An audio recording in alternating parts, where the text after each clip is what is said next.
close your eyes for just a moment. Picture the year 1587. Not the sanitized textbook version, not the clean ink-on-parchment version they taught you in school. Picture the real thing. The smell of salt water and pine resin thick in the air. The sound of the Atlantic, restless and indifferent, chewing at a narrow strip of land between the ocean and a vast, dark sound. Picture 115 human beings stepping off wooden ships onto soil that did not belong to them, carrying everything they owned in trunks and crates and the calloused palms of their hands. Fathers, mothers, a pregnant woman, heavy with the weight of a child who would be the first English baby born in the New World. They had names: John White, Eleanor Dare, Ananias Dare, Virginia Dare, born August 18, 1587, 9 days before her grandfather sailed back to England for supplies. He promised to return within the year. He would not see them again for 3 years. And when he finally returned, on his granddaughter's 3rd birthday, August 18, 1590, he found nothing. No bodies, no graves, no signs of struggle, no blood, no people. Only a fort with its palisades still standing. A few wooden chests scattered and ransacked. And carved into the bark of a single wooden post, 4 letters. C-R-O on a nearby tree. 5 more. C-R-O-A-T-O-A-N.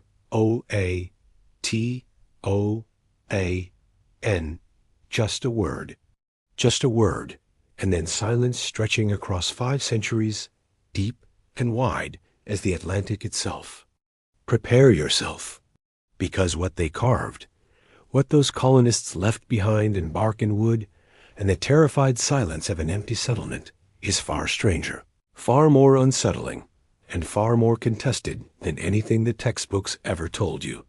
The Lost Colony of Roanoke is not simply a mystery of disappearance. It is a mystery of survival, of transformation, of what human beings do when the world they were promised dissolves beneath their feet.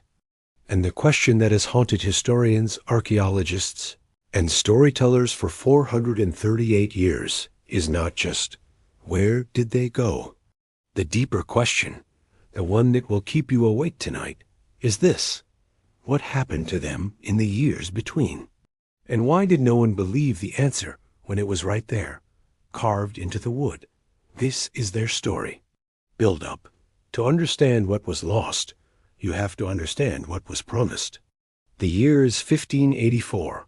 Sir Walter Raleigh, poet, soldier, courtier, and relentless self-promoter, has just received a charter from Queen Elizabeth I, authorizing him to explore, colonize, and govern any lands not already claimed by a Christian prince in the New World. It is, on paper, an extraordinary gift. In practice, it is a license to gamble other people's lives in the service of empire. Raleigh sends an initial expedition that year. 2 ships, a small crew, exploratory and optimistic.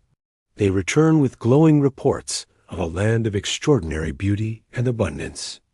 They bring back 2 Algonquin men named Manteo and Wanchese, who will serve as translators, cultural intermediaries, and living proof that the New World was everything England dreamed it might be. Queen Elizabeth is delighted. She names the territory Virginia, in honor of herself. What the initial expedition does not dwell on in its glowing reports are the signs of tension already simmering between the English explorers and the native peoples whose land this actually is. They do not mention that the Roanoke Island region is home to the Roanoke tribe, led by a chief named Wingina, and that Wingina is already, with good reason, wary of English intentions. They do not mention that the neighboring tribes have existing political relationships, alliances, and histories of conflict that the English are utterly unprepared to navigate. They see abundance. They do not see complexity. And that blindness will cost everything. In 1585, Raleigh sends a military colony to Roanoke Island, a group of soldiers and gentlemen under the command of Ralph Lane, tasked with establishing a fort and gathering intelligence about the region's resources. It goes badly almost immediately. Lane is aggressive, paranoid, and contemptuous of the native peoples. He executes Winjna on suspicion of planning an uprising. He alienates tribe after tribe. He and his men nearly starve to death during the winter. When Sir Francis Drake arrives in the spring of 1586 and offers to take them home, they do not hesitate for a single moment. They abandon the fort and sail away, leaving behind 3 men. The historical record forgets their names, who were stationed elsewhere on the island. Those 3 men are never seen again. It is perhaps the first disappearance in the long, dark story of Roanoke, but it will not be the last. Raleigh, undeterred or simply unwilling to admit failure, organizes a new colony the following year. But this time, the strategy is different. This is not a military expedition. This is meant to be a genuine settlement. Families, not just soldiers, merchants, craftsmen, women, children, people who have staked everything on the promise of a new life. The man chosen to lead them is John White, an artist and cartographer who had been part of the 1585 expedition. White is a sensitive, meticulous man. His watercolor paintings of the Algonquin peoples and the flora and fauna of the Carolina coast are among the most remarkable documents of the Elizabethan era, combining scientific precision with genuine aesthetic beauty. He is not perhaps the hardest man, not the most ruthless, but he is observant. He pays attention. He draws what he sees. He will spend the rest of his life trying to find what he lost. The 1587 colony set sail in May, under the command of a sailor named Simon Fernandez. And here's where the first shadow of wrongness falls across the story. Because Fernandez, almost from the beginning, acts strangely. He refuses to allow the colonists to stop at Hispaniola to collect livestock and supplies as planned. He moves the ships erratically. When they finally reach the Carolina coast in late July, Fernandez announces that the colonists will disembark at Roanoke Island, not further north at the Chesapeake Bay, which had been the intended site of the settlement. His stated reason is that the sailing season is too advanced. They have wasted too much time. He needs to begin the return voyage. The colonists protest. They do not want Roanoke Island. They know its history. They know that Ralph Lane's military colony had left on bad terms with the surrounding tribes. They know there is hostility waiting for them on that narrow strip of land. But Fernandez is unmovable. And so, on July 22, 1587, 115 men, women, and children step onto Roanoke Island shore with their trunks and their crates and their calloused palms and their terrible, tenuous hope. Within a week, one of their number, a man named George Howe, is killed by indigenous warriors while he is alone, catching crabs in the shallows. He is found with 16 arrows in him. This is the world they have arrived in. Not the paradise of the initial reports. Not the land of extraordinary beauty and abundance. A place of wet heat and unfamiliar danger, where the people who were here before them have every reason to see the English as a threat. And yet, improbably, there are reasons for cautious hope. Manteo, the Algonquin man who had twice traveled to England, is here. He serves as a genuine cultural bridge, a man of 2 worlds, respected in both. Through Manteo, White makes contact with the Croatoan tribe on nearby Hatteras Island. The Croatoans are friendly. Their paramount chief is Manteo's own kinsman. A fragile alliance is formed. But fragile alliances do not feed a settlement through winter. And within weeks, the colonists have made a decision that will define everything. They ask John White to go back to England and bring supplies. This request places White in an impossible position. He is the governor. His daughter Eleanor is here. Her husband Ananias is here. And Eleanor is 9 days away from giving birth to his first grandchild. Every instinct in him must be screaming to stay. But the colonists insist, and they insist specifically on White, because he has connections at court, because he knows Raleigh, because he is the one with the best chance of actually getting ships turned around and sent back. And so, on August 27, 1587, 9 days after holding his newborn granddaughter Virginia Dare in his arms for the first time, John White sails east, back toward England, back toward a world at war, because the Spanish Armada is coming, and England is preparing for the most existential crisis in its recent history. And no one is thinking about 115 people on a sandbar off the coast of North Carolina. He would not see his colony again for 3 years. During those 3 years, those long, silent, agonized 3 years, what happened on Roanoke Island? We do not know. We do not know. And the not knowing is a kind of gravity, pulling everything around it toward the center of a question that has no bottom. What we know is what John White found when he finally returned on August 18, 1590. The voyage back had been a nightmare of delays. The Spanish Armada crisis in 1588 had caused the Queen to issue orders that no ships could leave English ports without special permission. All vessels were needed for the defense of England. Raleigh made arrangements twice for supply ships, and twice those arrangements fell apart. Private investors promised ships and then withdrew them for more profitable ventures. The bureaucracy of empire ground slowly, indifferently, against the urgency of survival. By the time White finally secured passage, not on a dedicated supply mission, but as a passenger on a privateering expedition primarily interested in raiding Spanish ships, 3 years had passed. 3 years of silence. 3 years of not knowing whether his daughter was alive, whether his granddaughter was growing up healthy and strong, or whether she had starved or sickened or been killed. He landed on the shore of Roanoke Island at night, firing guns and trumpets to announce his arrival, singing English songs into the darkness to signal that he was a friend. No one answered. In the morning, he found the fort. The palisades were standing, not ruined, not burned, but deliberately constructed, as if the colonists had reinforced it before leaving. The houses were taken down, as if they had been dismantled carefully for use elsewhere. The chests and belongings buried in the ground had been dug up and scattered, not by the colonists, but by someone else, after they had gone. Wild deer were eating the melons growing in what had once been the settlement's garden. And there, carved into the bark of the main post of the palisade entrance, was the word that would outlast everyone in this story. C-R-O-A-T-O-A-N. It is impossible to overstate how carefully White had prepared for this contingency. Before he left in 1587, he and the colonists had agreed on a specific code. If they had to abandon the settlement and move, they would carve the name of their destination.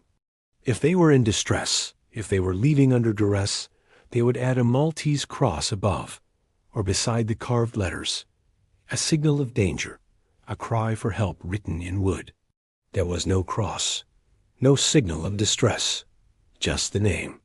Clean and deliberate and almost calm. Croatoan, the name of the island to the south, the home of Manteo's people. The one tribe the colonists had a genuine alliance with. This is, or should have been, straightforward. The colonists left Roanoke and went to Croatoan Island.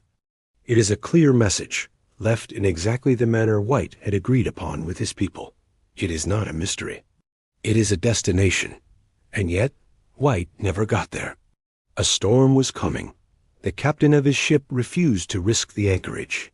They would return in the spring, he promised. They would come back with fresh water and provisions and find the colonists on Croatoan Island. They never came back. The privateering voyage that had brought White this far turned east, toward the Caribbean, toward more profitable pursuits. The colonists ceased to be a priority. White was left on deck, watching the Carolina coast recede into gray ocean haze, knowing that somewhere to the south his daughter and granddaughter and 113 other human beings were waiting for help that was sailing away from them. He would spend the rest of his life trying to get ships sent to Croatoan Island. He would write letters to Raleigh, to investors, to anyone who would listen. He never got there. He died, probably in Ireland, sometime around 1593, having never learned what happened to his family. This is the first layer of the mystery. Not simply that people disappeared, but that the answer to their disappearance was carved into wood, plain as language could make it, and no one followed up on it. Why? Why did England abandon them? Why did Raleigh, who had invested so much, simply let them go? The answer, perhaps, is that the lost colony of Roanoke became more valuable as a mystery than it ever was as a settlement. It became a symbol, a warning, a ghost story that England told itself about the dangers of the New World. And ghost stories require ghosts. They require the unanswered question.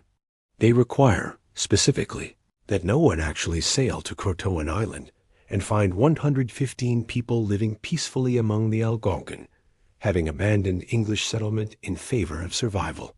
Because that would not be a ghost story. That would be something else entirely.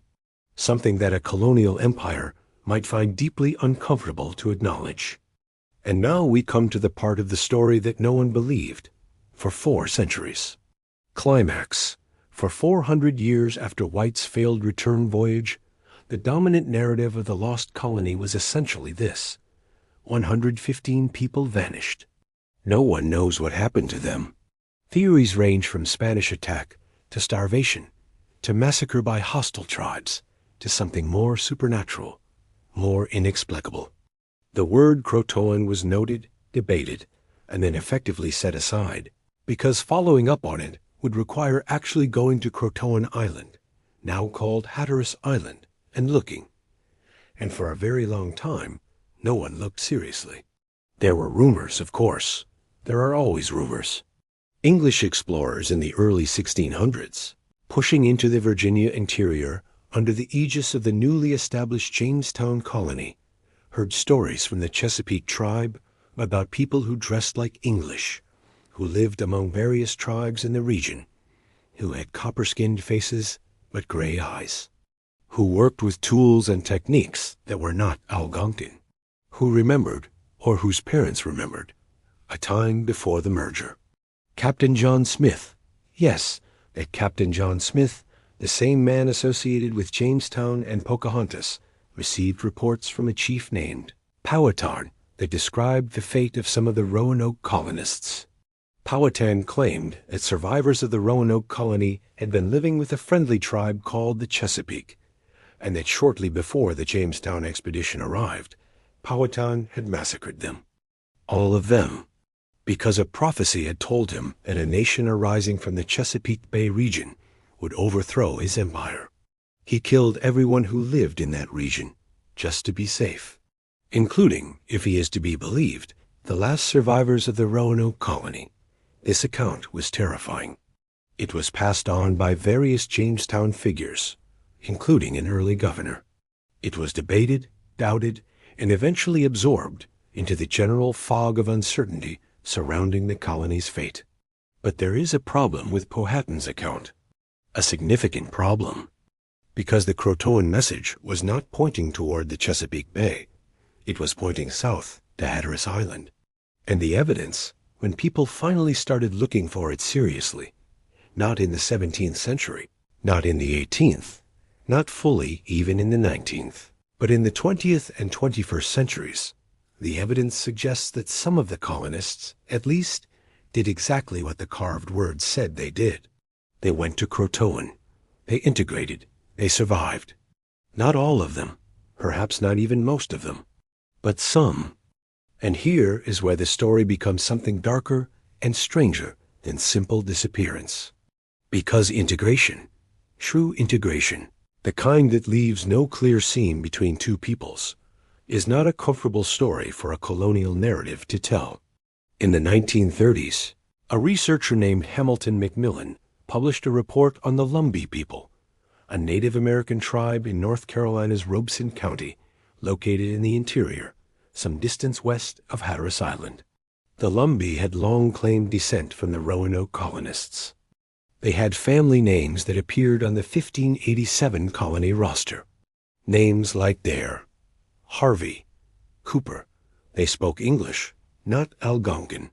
Their oral histories included references to English ancestors. Some among them, in the 19th and early 20th centuries, had features, eye color, facial structure that suggested mixed English and Algonquin heritage. The colonial and academic establishment's response to this claim was, for a very long time, skepticism bordering on dismissal. The Lumbee people were told, in various ways and by various authorities, that their oral histories were inaccurate, that the family names were coincidental, that the evidence was insufficient, that they could not know what they claimed to know about their own ancestry. This is not unusual. The suppression and dismissal of indigenous oral history is a pattern woven throughout American history, so consistent and so thorough that it barely registers as remarkable anymore. But consider what is being dismissed here. Consider that the Lumbee people maintained, across 4 centuries, without documentation, without official recognition, without the powerful machinery of archival record-keeping that European-descended peoples use to validate ancestry, a story of where they came from. A story that begins with 115 English colonists who walked off a ship and into a world that would either kill them or absorb them. And that the only other record of where those colonists went, the only record left by the colonists themselves, pointed south, toward the Algonquin peoples, toward integration and transformation and the slow dissolution of a rigid English identity into something new. They left a word carved in wood, and the word was the name of a people. And some descendants of that people are still here, still living in North Carolina, still telling the story. But the dismissal of the Lumbee claim, while significant and troubling, is not the only layer of evidence that was ignored or minimized. In the early 21st century, archaeological work began to reveal something even more concrete, something you could hold in your hands. In 2012, the First Colony Foundation, a nonprofit dedicated specifically to researching the Roanoke colonies, made a remarkable discovery. Examining a detailed map of the Carolina coast drawn by John White himself, they identified a patch on the map, hidden under a paper sticker or patch that appeared to mark the location of a fort. The location was not on Roanoke Island. It was approximately 50 miles inland, near the junction of the Roanoke River and another waterway, a site known as Metaquim, in what is now Bertie County, North Carolina. This was significant. This was a fort marked on White's own map, a map he had drawn. That was not where the settlement was supposed to be. A fort that pointed toward an interior location, away from the coast, away from the vulnerability of an island outpost that anyone in a boat could approach. A fort that suggested the colonists, or at least some of the colonists, had planned, or were planning, to move inland. Subsequent archaeological excavations in the area, particularly at a site called Site X near Salmon Creek in Bertie County, have recovered artifacts that are consistent with a late 16th century English presence.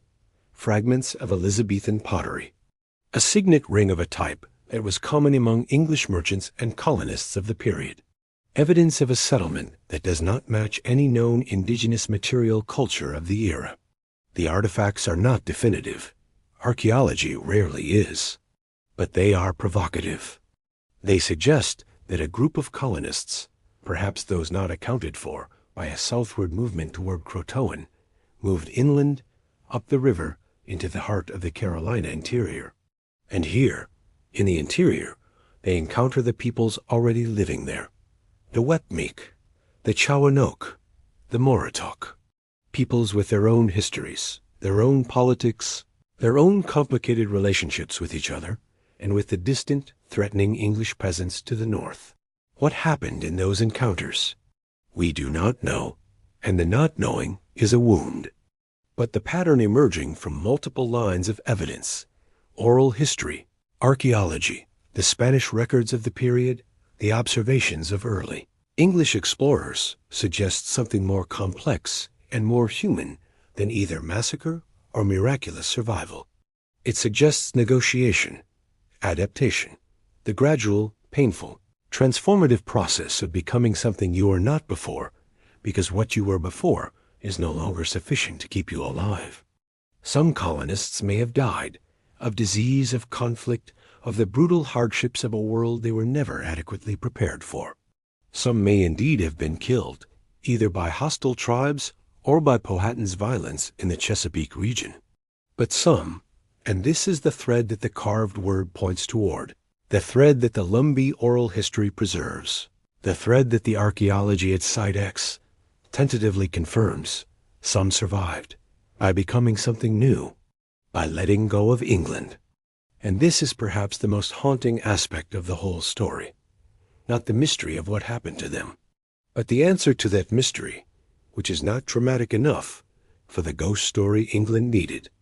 No bodies, no blood, no satisfying catastrophe. Just people making the only rational choice available to them, abandoning the identity that was killing them and accepting a different one. Virginia Dare would have been 3 years old when her grandfather sailed back to an empty settlement. If she survived, if, as some versions of the story suggest, she lived to adulthood among the Croatoan or another Algonquin people, she would have grown up speaking Algonquin as her first language. She would have worn Algonquin clothing. She would have learned Algonquin ways of reading the land, the water, the seasons. She would, in every practical sense, have become Algonquin. Would she have known she was also English? Would she have known she was the first English child born in the New World? That her grandfather had painted her portrait in his mind across a 3-year ocean and come back for her? Would she have carried some fragment of English in her, some word or song or gesture that came from a world she had never seen and would never see? We do not know. We cannot know. And yet the not knowing is its own kind of answer. Because Virginia Dare's story, the story of a child born on the edge of the world and absorbed into it, is the story that North America has been telling about itself ever since. The story of identities that cross and merge and transform, of people who came to a place that was already inhabited and had to reckon, one way or another, with the reality of that inhabitation. Some reckoned with it through violence, some through ignorance. Some, those 115 people on Roanoke Island, or at least some of them, reckoned with it by choosing survival over pride, by accepting that the world they had been promised did not exist, and that the world that did exist required them to become something England had never imagined. But there is another layer here, a darker layer, one that the straightforward integration narrative does not fully account for, because not everyone believes the colonists made a peaceful, voluntary choice. Not everyone believes the carved word represents a calm and orderly departure. Consider the circumstances. Consider the timeline. The settlement lasted, at most, 3 years without resupply. 3 years during which they were surrounded by peoples who had every reason to view them with suspicion, in a climate they were not accustomed to, with supplies that were finite and relationships that were fragile. Consider George Howe, killed with 16 arrows while catching crabs alone in the shallows. Consider Powhatan's claim of massacre, a claim that, even if exaggerated or displaced, suggests that the end for at least some of the colonists was violent. Consider that the chests buried at the settlement had been dug up and scattered, not by the colonists when they left, but by someone else after. Consider that 3 of the 5 trunks belonging to John White himself were found ransacked, his maps and paintings spoiled by rain, his armor rusting in the earth. The site was visited after the colonists left, visited by someone who was looking for things, someone who either did not find the colonists elsewhere, or who found them and took what they wanted and left the settlement behind. What happened in those 3 years is not one story. It is many stories, braided together. Some colonists went south to Croatoan, integrated with Montayo's people, survived, and became the ancestors of people still living. Some went inland, to the site White's map points toward, and tried to establish a second settlement among the interior tribes. Some may have been taken, voluntarily or otherwise, into the households of the peoples around them, adopted, absorbed, enslaved, depending on circumstances we cannot now reconstruct. Some may have died of disease, of violence, of the quiet catastrophe of starvation in an unfamiliar land. There is no single answer. There is not meant to be a single answer. The lost colony was not one colony, but many people, and people do not disappear in unified, tidy ways. They scatter. They adapt. They make different choices in different circumstances, and some of those choices lead to survival, and some to death, and some to something in between that cannot be neatly categorized by the vocabulary of either. The carving on the post was not one message. It was the last agreed-upon message from a group that had already begun to fragment, to diverge, to become multiple stories rather than one. It was the message of whoever left last, whoever carved it, and they left it because they had agreed to, because John White had asked them to, because even at the end they were honoring a promise to a man who was trying to come back. He came back. He read the message, and then the storm came, and the captain refused to anchor, and the ships turned east. The message was answered by silence, and the silence lasted 400 years. Resolution. Here is what we are left with in the year 2025, with all of our technology and all of our archaeology and all of our DNA analysis and all of our archival research. We know that the colonists left Roanoke Island. We know, or have strong reason to believe, that some went to Croatoan. We know, or have strong archaeological reason to suspect, that some went inland to a site near the Roanoke River. We know that early. English explorers in the 1600s encountered people who were described as having English features and living among indigenous tribes. We know that the Lumbee people have maintained for 4 centuries a claim of partial descent from the Roanoke colonists. We know that Powhatan claimed to have massacred some survivors, though the full truth of that claim remains uncertain. We know that Virginia Dare was born. We know that she was alive when John White left. We know that he never found her, and that no one else who was looking found her either, and that she would now be 438 years old, long since returned to the soil of the land where she was born. We know that the word Croatoan was carved in wood and has lasted longer than almost anything else from this story, outlasting the ships, the fort, the settlement, the people who carved it, the children of the people who carved it, the English Empire that sent them and then forgot them, outlasting Raleigh, who was executed in 1618, outlasting White, who died searching for ships to take him back, outlasting everyone who had a stake in the mystery. Just a word, just a name, pointed south toward the people who were there already. And here is perhaps the most unsettling thing about the story. Not the disappearance itself, but the response to it. The response of England, and later America, to the possibility that the colonists survived by integrating with indigenous peoples. Because for a very long time, that possibility was not treated as a happy ending. It was treated as a tragedy. Or worse, it was not treated as anything at all, simply erased from the story, replaced with the more dramatically satisfying narrative of mysterious, total disappearance. Why? Ask yourself why a colonial culture would prefer the story of 115 people mysteriously vanishing over the story of 115 people choosing to become indigenous, choosing to live within indigenous communities, choosing the culture that was already thriving over the culture that was failing them. The answer is uncomfortable. The answer is that the second story implies a judgment. It implies that the indigenous peoples had something worth choosing. It implies that the colonists looked at Algonquin society and saw not savagery to be civilized, but humanity to be joined. And a colonial empire cannot easily absorb that implication. A colonial empire needs its indigenous peoples to be lesser, backward, waiting to be saved, not offering salvation to the ones who were supposed to be doing the saving. So the colonists were lost, disappeared, mysteriously, inexplicably, leaving only a word that was not followed up on for 400 years. And the word itself became the mystery, Croatoan, whispered as if it were supernatural, as if it were a curse, as if the name of a real people in a real place were somehow more inexplicable than the name of, say, London or Bristol. The word was not a mystery. It was an address. And the address pointed to people who were there all along, who are there still, who remember, in whatever form memory takes across that many generations, that there was a time when strangers came off boats, and some of those strangers stayed. There have been DNA studies. There have been archaeological excavations. There will be more. Science is patient in ways that history is not, and the evidence it accumulates is less easily dismissed than oral tradition, though it should not be.